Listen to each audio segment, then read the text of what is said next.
Well, a little earlier, TalkTV correspondent Victoria Innes spoke to the Welsh Health Minister Eluned Morgan and began by asking for her response to those comments by Mr Barclay earlier.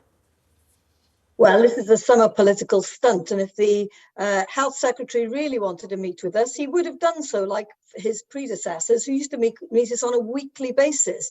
This Health Minister has been in place since about October and has met us twice as devolved governments. This is not a man who's shown a lot of respect for devolution. 21% of the Welsh population compared to 13% of the English population, Mr Barclay was saying, is on a waiting list. Those are still quite high numbers. They are high numbers and we're making every effort to bring them down. But the fact is we count very differently here in Wales.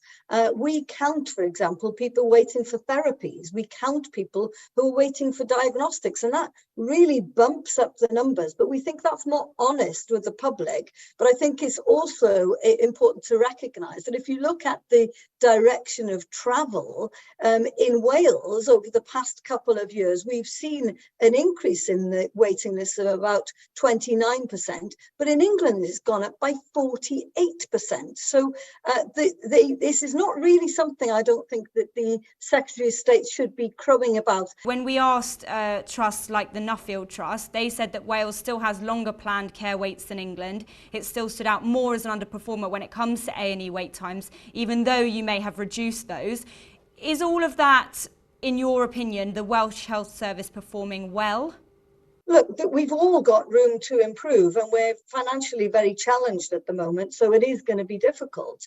But the fact is we have been better than them on accident, emergency and major departments for 9 months in a row.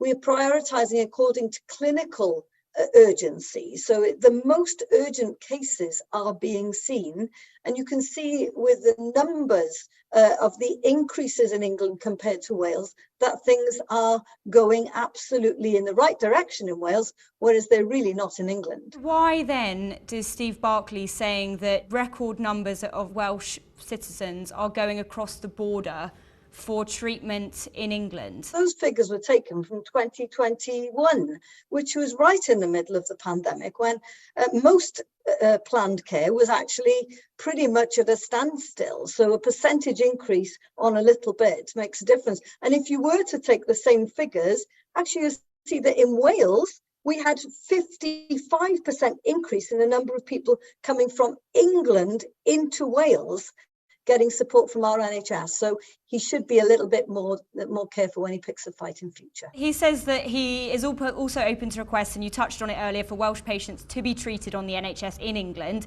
Do you think the NHS in England can handle that from what you have seen? Why is he offering this to people in Wales when he can't even get his own waiting lists down? The fact is that we've always used services across the border in Wales. There's nothing new. We've always done that and we'll continue to do so. We have a very long border with England. There's nothing new here, really. But if he is offering it for free, I'll certainly take him up on that offer. Do you agree with Sir Keir Starmer holding up the Welsh NHS as sort of this beacon that the English NHS should follow? I think there are aspects of the Welsh NHS where England can certainly learn from. We've been doing remarkable things, for example, in relation to community pharmacy, getting people for years to use community pharmacies. Now they're able to prescribe. We're using ophthalmology in our communities and to a much larger extent than they are in England.